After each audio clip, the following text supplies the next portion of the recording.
Greetings, pals. Life is so erratic all the time. You never know what the future holds for you at any one time. You have the ability to be incredibly joyful one moment and crazily angry the next. It is possible for someone to be living a perfectly great life 1 minute and then, without warning, vanish from the view of everyone, even their family. No matter how hard you try, you will never be able to determine where, why, or how they disappeared. Instead, you will have to wait over 50 years to discover the truth behind the enigma surrounding these falsehoods, at which point events will take an unimaginably bizarre turn. Welcome to USA Stories channel. Do not forget to subscribe and activate the bell button to receive all new updates. Now let's go to the story. In 1939, Lawrence Flora Stevens appeared to be leading a contented life in Sullivan. Prior to 1975, when everything changed drastically for her and everyone around her, nothing out of the ordinary had occurred in her life. After 10 years of marriage, Florence and Robert Stevens experienced the worst sorrow of their lives in 1975. At the age of 36, Florence's life appeared to be going rather well until one fateful August 3, 1975 day. Florence lamented her illness. Her spouse escorted her to the hospital for a medical examination. After dropping Florence off at the hospital, he promised to return in about 1 hour. Florence had made an appointment to get checked out after informing him that she could have a cold. After dropping her there, her spouse proceeded to run some pending errands. He was confused, though, when he returned to pick her up from the hospital. Robert's wife was not at the hospital when he arrived. Where could she possibly have gone after they had said he would come get her in an hour? He questioned the hospital receptionist about Florence since he was beginning to become tired. Robert was informed by the receptionist that Florence never set foot inside the hospital. She had vanished from view. He spent hours waiting for her, but Florence was nowhere to be found. Florence had always been a vibrant, joyful individual. No matter what was going on, she always had a smile on her face and loved everyone around her. How could she have left so abruptly, and why would she do that? Anyone would be happy to know that Florence had been leading a pleasant life. She was employed as a seasonal worker at the Concordia Catskills during the summer of 1975, working alternate shifts as a chambermaid and a waitress. Florence worked at Concord not just in 1975, but also in 1974 and 1973. Therefore, she had a close relationship with the company. This opulent 200-room establishment was well known to tourists of the day. Was her story a case of someone going missing connected to the Concord? Robert alerted and hired a team of investigators to locate his missing wife after making every effort to locate Florence, but failing to do so. He had no idea what had happened to her or even if she was okay. Years went by and Florence's case, now referred to as the Sullivan County case, remained unsolved. Even Robert died 10 years after the incident, and since the two had no family left except themselves, there was no one left to inquire about Florence. The authorities' team abandoned Florence's case. There was not a single hint that would have suggested even a rough location for her. They had no idea that it would take 50 years to unravel this enigma. After 42 years, Florence Flora Stevens had been forgotten, or had she? She was never pronounced alive, nor was she ever proclaimed dead. Her secret had not changed, but all of a sudden in 2017, there would be a reunion of sorts. Senior State Police Investigator Salomon made a call to the Sullivan County Catskills Detective Bureau. Why? Had he learned anything about Florence, or at least knew where she may be? On September 15, 2017, Salomon phoned the sheriff's office early in the morning, reporting that he had discovered a female skeleton in the Catskills, but he was unable to identify whose corpse it was. Is that Florence's? Salomon was looking through the instances of missing persons in the surrounding areas to determine whose bones it was, but because around 70,000 women go missing in the U.S. each year, it would have been difficult to learn the truth in this manner. Although many of the 70,000 women who go missing on average come back or are found, there were still 21,894 ongoing cases at the time Salomon discovered the bones. Of all of them, how could Florence possibly be the one? Florence's case was renewed when the sheriff of Sullivan opened it. But the difficulty remained because Florence had no living relatives in 2017 that a DNA test could be done on. How would they confirm if it was even Florence or not? Florence's situation was being followed by practically everyone in Sullivan County by this point. Everyone was filled with so many unanswered questions. Did the woman still have life? Was she no longer alive? Did she flee, or was she murdered? After he examined Florence's case file, Rich Morgan, the sheriff for Sullivan County, discovered one more piece of information that would significantly alter the course of Florence's case. Morgan discovered that someone in Massachusetts, 237 miles away, had been using Florence's social security number. Was Florence still alive, or was there someone living under her name who had stolen her identity? The case was becoming increasingly complex, so the investigators got to work. They located the location that was using Florence's social security number. There has been a resident with the number residing in Lowell, Boston. The location in Lowell was identified as Care One Assisted Living Facility when the sheriff called. They were informed that Flora Harris was the owner of the social security number when they inquired. Nobody called Stevens, but Flora. What on earth was going on? The birthday and social security number are the same, but the last name and first name are different. Flora Harris, the subject of the detective's statement to CBS Boston, has been a resident of Lowell since 2001. Who was she? Rich Morgan and his group made the decision to travel to Lowell on October 24, 2017, in an effort to finally unravel the mystery. As soon as they arrived at the facility, they realized what was happening, and the mystery that had persisted for 10 years was about to be revealed. Eventually, a 70-year-old woman with sparkling green eyes and hair that fell to her shoulders sat in a wheelchair. Due to a psychiatric issue, she could only say a word or two at most. The woman had dementia. When Morgan saw Florence's work ID, he discovered that he was carrying a photo of her. His last remaining chance was to discover some answers by showing the 70-year-old woman the image. You have to see what happened next. Her expression brightened as she glanced over the ID. "Me," she murmured. According to Sullivan County under Sheriff Eric Chaboti, the woman instantly recognized the photo when it was shown to her. It was Florence Flora Stevens indeed. However, what made her alter her name? The problem arose when the authorities discovered Florence was suffering from dementia and had no memory at all of her past. Thus, there were no explanations for why Florence responded with the name Robert as soon as the sheriff displayed her husband's picture, even though she had forgotten everything from the previous 42 years. At that point, everyone was certain she was the same lady who had vanished 42 years before. Florence's history appears to be the only plausible reason for her disappearance. Festus Ambuva, a former employee of the institution located in the Boston region, stated, "To be honest, I don't think she ever really wanted to be found. You can tell she didn't want to be involved in something that happened in her past." Florence vaguely recalls that her spouse mistreated and battered her in the past. We truly don't know what happened to her or how it happened. Prior to that, she had mental health issues, the detective added.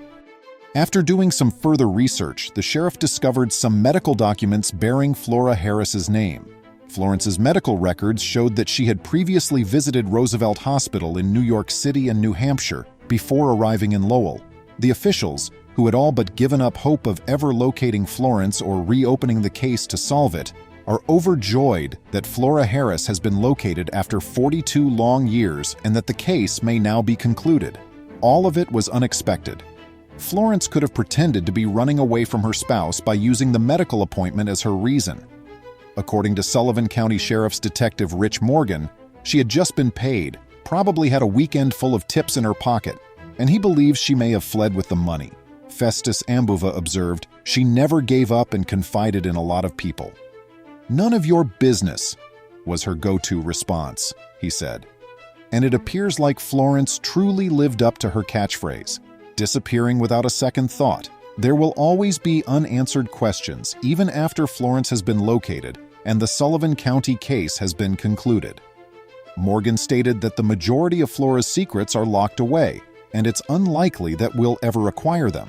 One of a kind has been the Sullivan County case. In a statement, Sheriff Mike Schiff stated, "Really, it is not too often that you get to solve a 42-year-old missing person case." and even more uncommon when the enigma is cleared but the questions linger. The matter could be resolved because of technology. Otherwise, it would never have been feasible to link the dots in a case that was 42 years old. The methods and databases we currently possess are incredibly quick. Morgan yanked his fingers. More faster than in the past, we are able to narrow things down. That is all that should matter in the case of Florence as well. Whenever you take a missing person's case, you always hope the outcome is positive, Under Sheriff Chibodi stated. At least she is safe and alive, regardless of the situation. Ben Carpenter is aware that everyone is entitled to a family and a place of their own. He adopted unwanted infants for this reason. But plans don't always work out as expected. He was devastated when an unforeseen event occurred. Adoption data in the UK demonstrate that children with impairments and those from minority ethnic backgrounds have lower adoption rates. Most parents wish to adopt children who will represent their ethnic origin and be adopted within the next 18 to 24 months. Sue Armstrong, the chief executive of Adoption UK, states that more parents are required to give homes to children who are considered more difficult to place. These kids come from ethnic minority origins. She stated, "These kids might undergo significant transformations as a result of adoption. Adoptive parents' testimonies demonstrate that, with the correct resources, it is possible to raise children who are considered difficult to place." Ben Carpenter is one man who stepped forward to adopt kids who have a tougher time finding a home. He is a former Huddersfield special needs worker, age 36. Ben had longed to be a parent since he was a young adolescent. "I've always wanted to adopt," he remarked. "I dealt with children and adults with disabilities when I was younger, so I knew that if I were going to adopt, I would adopt kids who needed extra help or were considered difficult to place. Fatherhood has always been a dream of mine." The British man made the decision to adopt his first kid when he was 21. It was his first time, so the procedure was trickier and slower than he had anticipated. This is because it was challenging for the agency to accept one adoptive parent. Nevertheless, that didn't deter him. "It was a lot longer when I first started, and I had to establish my worth. At 21, I was informed that I was the youngest homosexual man to adopt. I have one adoptive child. My first kid had an autism diagnosis and was a curious little youngster. However, the needs of the kids I've adopted have grown with time and now encompass more than simply a little handicapped youngster."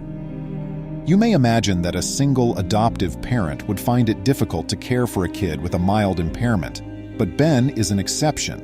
He fathered more children despite having obsessive-compulsive disorder after adopting Jack, his first kid. Rather, it encouraged him to adopt additional kids. He took in Ruby, a little girl with Pierre-Robin syndrome, which affects the head, face, and limbs, making it difficult for her to move them. It is an uncommon congenital birth abnormality that causes upper airway blockage, tongue displacement backward, and underdeveloped jaw. Then he took in Lily, Ruby's half-sister who is deaf. He didn't stop there, though. Ben has adopted 5 children, as you would know if you have been keeping count. Though I'm sure it's amazing. What if I told you he adopted a 6th? He went on to father Noah. The small child had complicated demands that were life-limiting because of a rare genetic disease known as Cornelia de Lange syndrome. This illness results in delayed growth both before and after birth, which can cause small height, a moderate to severe intellectual handicap, and anomalies in the hands, fingers, and arms bones. Ben took the kid in nonetheless, wanting to give him a home. What could possibly go wrong for Ben and his children, you ask? What could possibly spoil a tale this inspirational? The Huddersfield native responded, "All the children I've adopted have been between newborn age and 2 years old," when asked why he enjoys adopting children. Their requirements included those related to Down syndrome, fetal alcohol syndrome, cerebral palsy, autism, physical disabilities and deformities, and deafness. I adore it. I adore everything. Being able to wear the title Dad is one of the greatest things. It's incredible when a youngster addresses you as Daddy. Christmases and milestones have always been special to me. The 2 a.m. wake-ups, however, are a necessary part of being a parent. I've enjoyed watching them succeed and smile during the holidays. My oldest daughter will never talk, walk, or eat, according to what I was told. She is now making every effort to achieve all three. Ben claims that although he felt he could handle it, adopting 6 children was too much. He has been able to provide for his children's requirements thanks to the assistance of his friends and family. The Englishman adds that experts he dealt with in his previous role as a special needs worker have also assisted him. He has trained himself to focus on the youngster in need of assistance rather than the impairment. He gets along well with the biological parents of his children as well. I have a great rapport with my children's birth parents, some of which have open adoptions, so I see and meet up with them. The father of 6 claims that it is actually the other way around, despite the popular belief that the kids are fortunate to have him. Those are the most amazing kids ever. People say that kids are fortunate to have you, but I am really fortunate. It is a complete blessing to have them in my life, Ben remarked. However, life took an unexpected turn less than a month after he adopted Noah, his 6th kid. In May 2019, a high court judge who praised Ben for being a wonderful father gave him permission to adopt his 4th son. To be honest, it's a lovely feeling, Ben remarked. First of all, the child is formally yours and is no longer a looked-after child. They bear your surname and are no longer in the foster system. They are a member of the family. That's a great feeling to have as a parent. If the youngster is aware of it, it gives them a sense of security. The official stated, "This little boy is very lucky to have found you, and you should be commended for what you offer, not only for him but also for adopting 5 children with disabilities." Although this amazing man has been referred to as a super dad, he rejects the term. "I am who I am, not a super dad here. I simply adore what I do." He remarked, "I guess what I do is extraordinary, but anyone who knows me knows that I'm just me." The adoption advocate has never had a child as quiet as Noah. His foster father claims that he has the most laid-back disposition and seldom ever cries. His siblings lavished attention upon the little guy. They think the world of him. The girls do try to overindulge him and take on more tasks than I let them. Since they are still young, I don't want them to become parents. Noah has blended in perfectly. The tiny kid experienced issues after contracting a gastrointestinal ailment a few weeks after being adopted. The unique youngster passed away as a consequence of this sickness. His father claimed, "My beautiful baby boy passed away at 3:30 after his death. There are no words to express how numb I feel at the moment." Ben characterizes Noah's passing as abrupt and unanticipated. Physicians said that issues with his stomach contributed to his cardiac issues. Although the young boy didn't live a long life, I am grateful that he had a family that cared for and loved him. Ben's tale demonstrates that parenting involves much more than just a child's biological relationship. "I know my story is unique," he remarked. "I'm not requesting that others follow suit, but don't undervalue yourself. Even if adoption is difficult, you have already shown yourself to be a strong person by registering. All I can think is, why are these kids not given the opportunity? I adore them very much. You would be mistaken to believe that Ben would give up after 6 children." "Never say never," said the former special needs employee. "Back then, I had only intended 1 child, but 2 ended up becoming 3. Fostering, perhaps.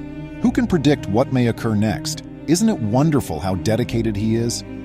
Now, the West Yorkshire guy has his sights set on another objective. To assist him in raising $10,000, he has organized a fundraiser. The new sensory-friendly house that will be constructed with this money will aid in the development of his kids' senses with unique lighting, furnishings, and music. I'm hoping that he receives it as soon as possible. And in my opinion, the world could use more Bens. Which passage of the narrative most struck you as inspirational? I hope to run across you again soon.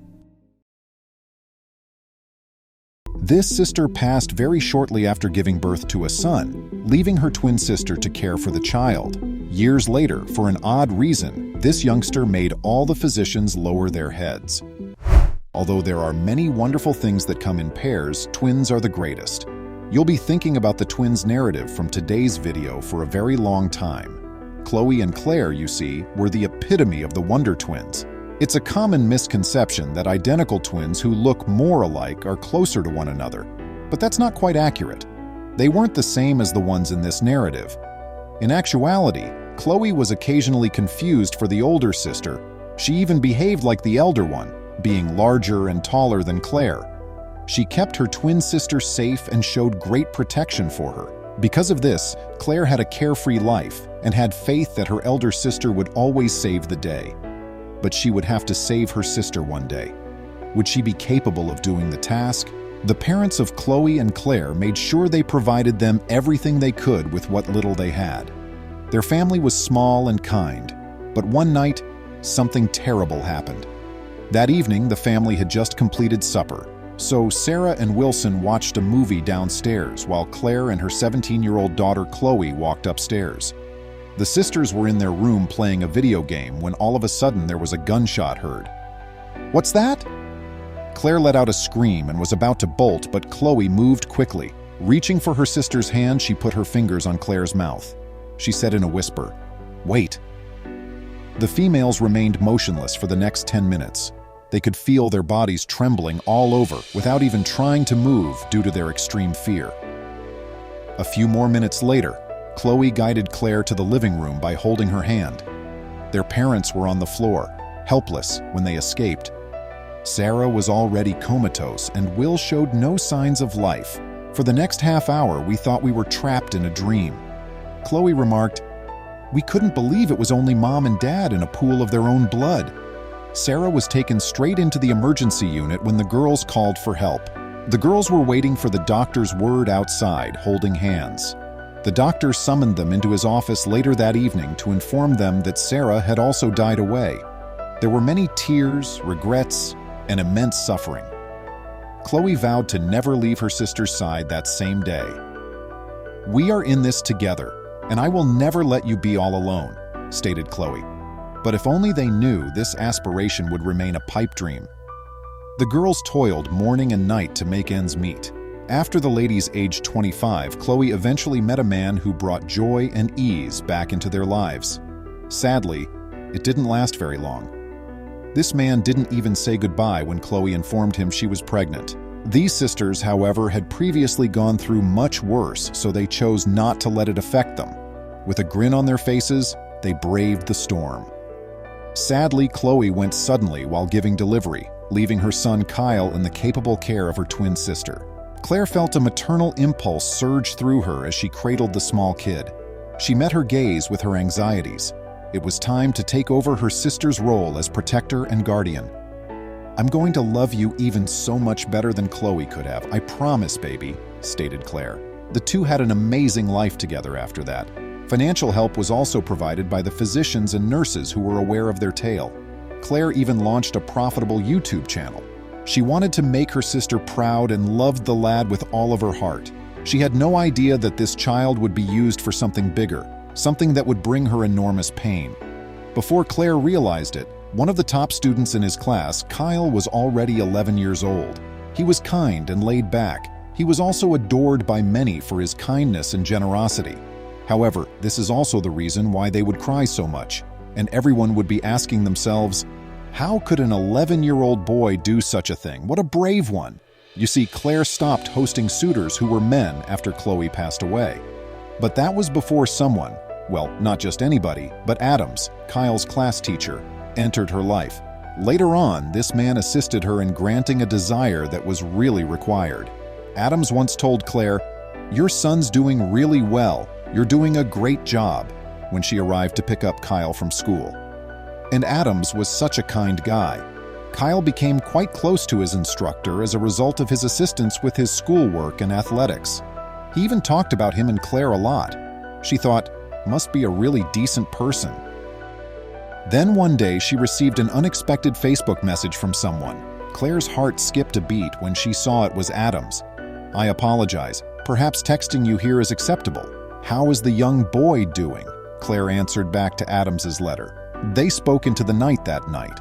The two went on a date the next weekend. Kyle even assisted Claire in choosing an outfit. Adams adores people of color. "In that he's going to like you," the astute child said. They went on several subsequent dates after that lovely first one. Adams asked Claire out, and she said yes, since he was so certain he wanted to be in her life forever. Adams said, "You are the world's greatest mom. All of this is because of Chloe." I learned strength from her, and I would stop at nothing to keep Kyle safe. After he dropped her off, she was going to walk into the home when she said to Adams, "He's the reason I live." Their bond grew over the ensuing few months. Each of them had a significant impact on Kyle's life. Claire felt as though everything was coming together. She was relieved that Kyle would at last have a father he adored and respected. Adams intended to ask Claire to marry him that weekend. He'd already told Kyle, and they were going to give her a surprise. Sadly, on Friday, the day before, everything in their lives collapsed. Claire encouraged Kyle to be a nice boy when she left him off at school that Friday, but an awful incident occurred shortly after she departed. Kyle lost consciousness in class after falling off his chair. After the pupils set out an alert, the school administration dispatched an ambulance. Along with them were Adams and 2 teachers. Adams contacted Claire while traveling. She had to be there, even if he didn't want to be the one to break such terrible news. "Kyle has experienced something. Would you kindly visit the hospital?" Claire ran into Adams in the waiting area of the hospital and flung herself into his arms. "He must not experience any harm. I will never be able to forgive myself," she sobbed, till Adams pointed out the physicians to her. Claire answered that she was his mother when they inquired if she was the guardian. The doctor then invited her to accompany him into the room. Grasping Adams's hand, Claire pulled him forward. She sensed something was off, but not in the way she had anticipated.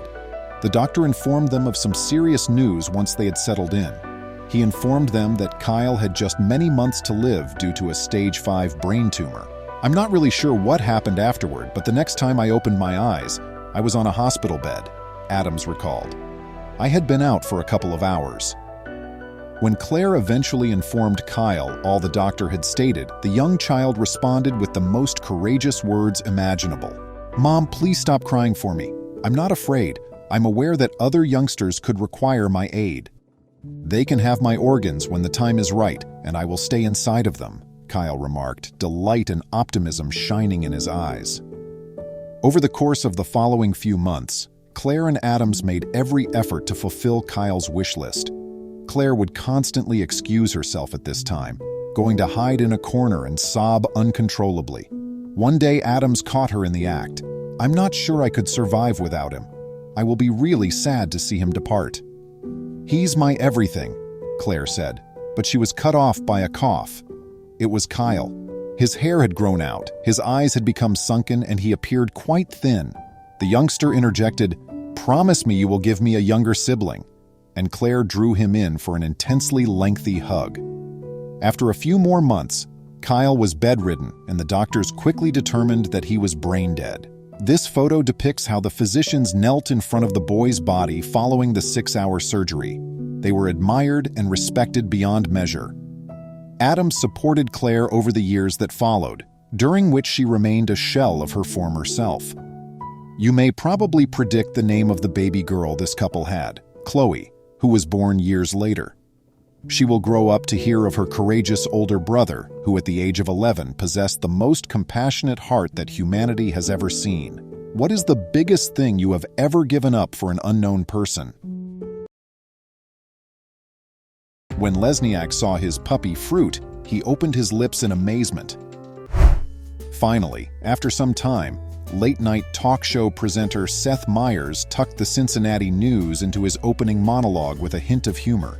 The newscaster remarked, "This is what I see." A dog was recently brought in by the Cincinnati Zoo to look after 3 tiger cubs that their mother had neglected. "I don't see a dog," said one of the visitors. "How is that joke going? It's not at all false." In the zoo, likely, an Australian shepherd 6 years old was responsible for the 3 Malayan tiger cubs. His guardians came to the conclusion that 3-year-old Santa, their mother, was not a suitable caregiver during those crucial first few weeks of existence. Just in case you were concerned, he won't end up as a snack. Bomb-proof is Ray's, the black and white nursery guardian who watches after Likely's repeat charges. It is not the first time he has raised an odd litter. Narratives from the past about wild children such as Mowgli frequently describe wolves or primates taking in members of their own social group who are hairless and have flat teeth. When the kids are reintegrated into human society, these tales frequently demonstrate severe social maladjustment. A kid cannot learn to talk, shake hands, or decipher other people's body language from an animal, even though it can teach it how to feed itself and remain warm in the winter.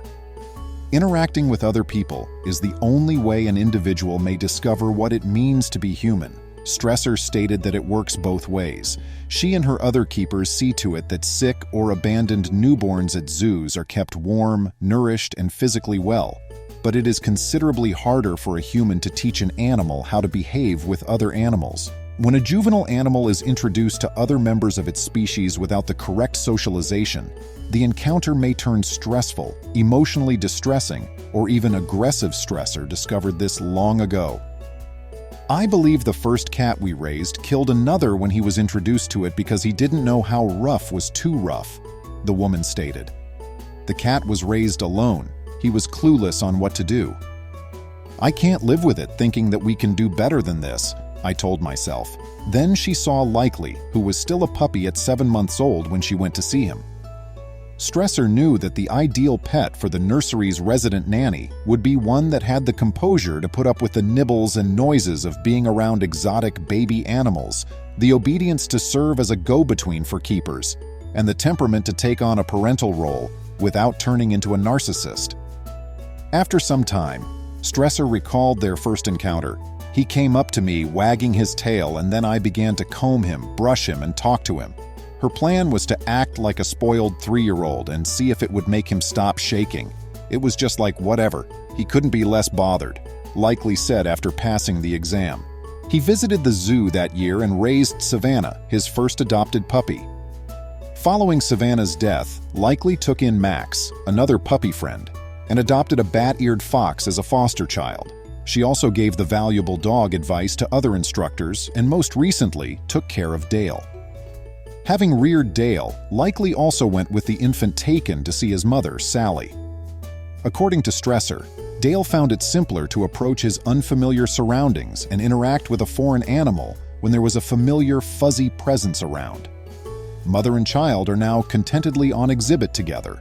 Stressor stated, "We didn't have this long, drawn-out, will they injure one another? Presentation narrative or even a truly dramatic one in only 1 year. Are they amicable with each other?" Skunk was the only kid in the group that had issues. Michelle Kuchel, the caregiver, recalls that Skunk was a jerk dude. Likely has incurred significant costs for the babies. Like Dale and his new charges, the triplets of Malayan tigers, Batari, Chira, and Izzy, Blakely has several roles.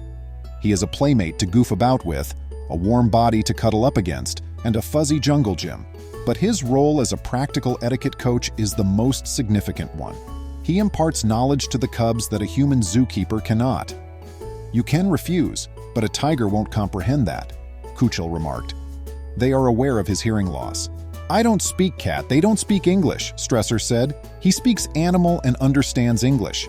He's my interpreter. He knows the appropriate animal signs." According to Stressor, if the cubs were reared by keepers only, they would be 3 little brats who don't know anything.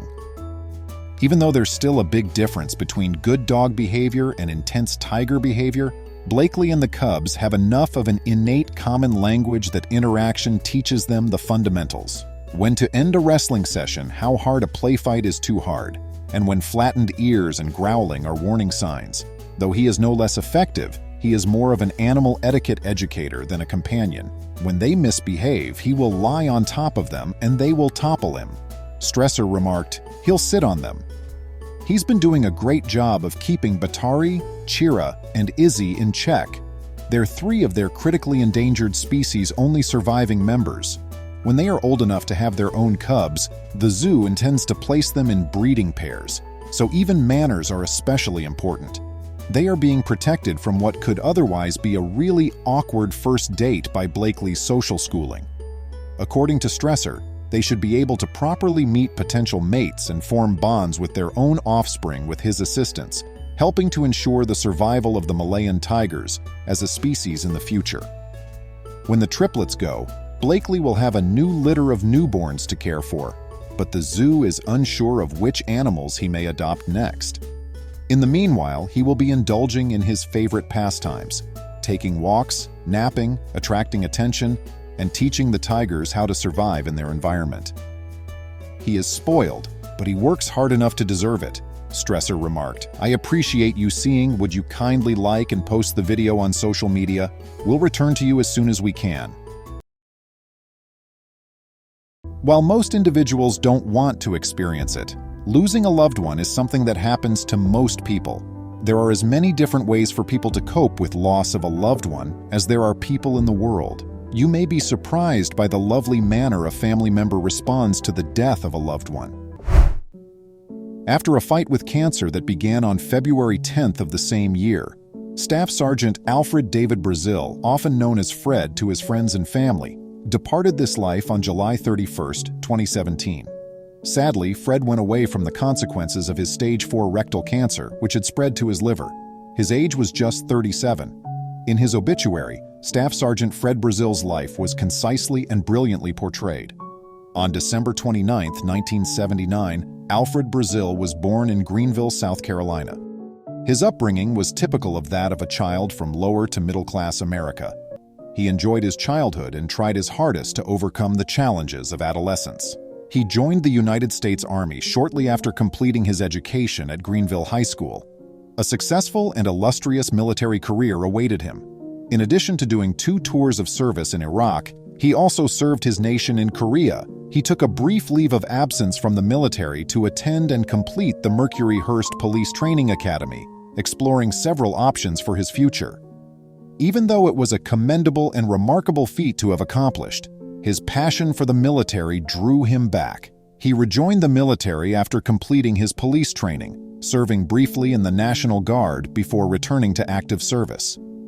He eventually served at Fort Carson Army Base in Colorado Springs, Colorado, and was on active service until his death. He was a dedicated family man in addition to being in the military.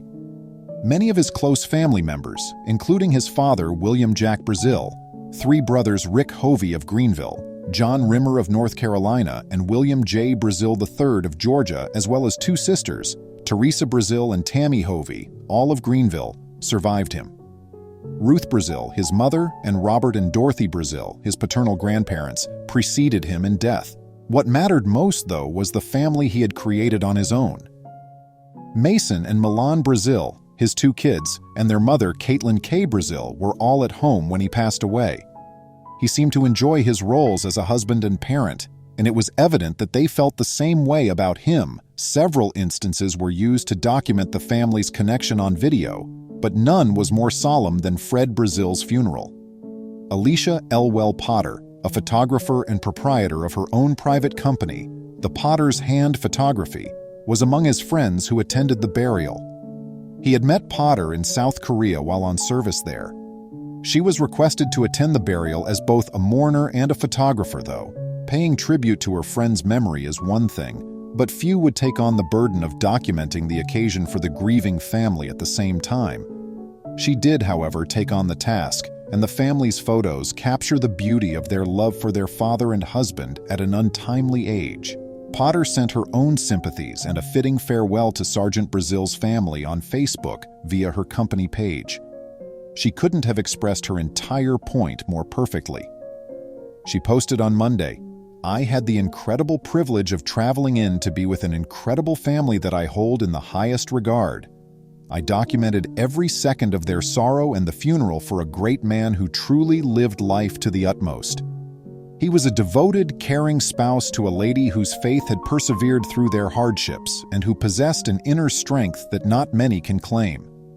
He was the vivacious and supportive father of 2 good-looking boys who will develop into smart men in the same vein as their father. He honorably served his nation as a soldier until his health prevented him from carrying out his duty. I will always cherish this lovely family and be eternally grateful that we crossed paths in South Korea a few years ago. His grin is something I will never forget.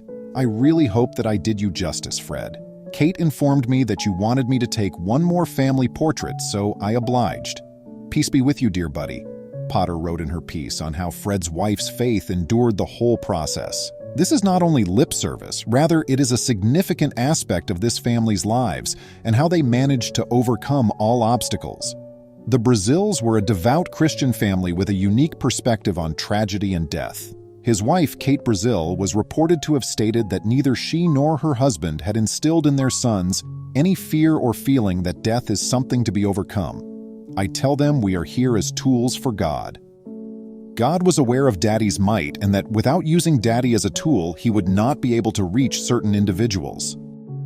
That's how we accepted it, and he provided justification for it. We hold that to be true. Fred Brazil fought for his life because he believed that there is a reason why one fights, and that reason was rooted in his love for his family. This was his view on life and death throughout his struggle. Fred's mission in life was to reach people, bring them to God, and just smile, Kate added. Because he lived each and every day to the utmost, he accomplished everything in life. He completed everything that was required of him while on Earth. We just couldn't be more proud of the way he battled. Maybe the reason their boys responded the way they did was because of these lessons and the manner they were taught to them. Fred and Kate were not the kind of parents that wished to shield their kids from life's hardships. They were by their father's side for every medical procedure, and their boys, Mason and Milan, were not spared from any of them. As much as they could, they accompanied their parents to all of their father's required medical visits because they knew he was in critical condition. They were permitted to be a part of his battle for whatever long he needed. It may be argued that as a result, there wasn't a tremendous sensation of shock when it was all over. Even though her boys were just 5 and 8 years old when their father passed away, Kate Brazil claimed that they had not shed a tear. As a family, they experienced it together, and as Kate put it, they were looking at it very differently than others who had suffered a severe blow. Still, it was terrible, at least for Kate. Kate and her 2 kids were scheduled to take a private journey from their home in Colorado Springs, Colorado, to Virginia just 4 months after the funeral. Kate, though, was aware that their journey wouldn't be straightforward because they would need to stop in Boston. Staff Sergeant Alfred D. Brazil, their father and husband, was laid to rest in Arlington National Cemetery, and the family paid a brief visit there on November 20th. According to Kate, she sobbed the whole 24-hour trip to Arlington, hoping to see her husband's headstone. They'd been cool before, but on that trip there, she claimed it seemed like he might still return home, so that's when the gravity of the situation fully hit. "We spent so much time apart as a military family that I thought he would still return from this deployment. But since we now know what to anticipate, I felt better about leaving." Numerous Gold Star families I've met with note that while these trips don't get any easier, they do get different every time. However, anyone might pardon her for not anticipating the subsequent events. Her kids, Mason and Milan, approached the chance to reunite with their father as though it were a warm family gathering, since they were so at ease with it. The younger brother, Milan, informed his mother that he felt his father was with him as he approached the headstone and that he wanted to take a sleep with him. Mom set up the blankets and took a picture of Mason and Milan lying down next to their father's tombstone, just like they would have with him. Milan slept with his elder brother beside him in prayer. Kate made the choice to sit back and allow the special occasion unfold naturally. The boys believed that this was the only authentic way for them to connect with their father now that he was gone, even if they weren't deluded about his condition. It may have given them a feeling of closure and helped them feel closer to their father. As the day went on, Kate kept an eye on the boys as they lay around on the blanket and informed their father about their previous experiences, which included learning new swim skills, receiving martial arts belts, and even taking home prizes from a Halloween party. They were bragging to their father about their achievements just as they would have few months prior. It was great, tragic, and beautiful all at once. The nicest part, though, was right at the very end. Milan, who was 5 years old, claimed he needed to accomplish one more thing before he could go. Then he ran back to the headstone and said farewell with a final embrace. That's how he used to embrace his father. Because Sergeant Fred Brazil will always be a part of his boy's life, they will grow up with even more love and confidence from the man who reared them. These little boys had a bond with their father that was capable of softening even the hardest heart. How did you feel about their response to the gravesite of their father? Please share your thoughts in the space provided below. Don't forget to subscribe to more heartwarming tales like this by clicking the bell icon and like the post. Please remember to subscribe to our channel, give us a thumbs up, and turn on the notification bell so you won't miss any of our videos. If you enjoyed the tale, the next video that plays on your screen will probably move you too.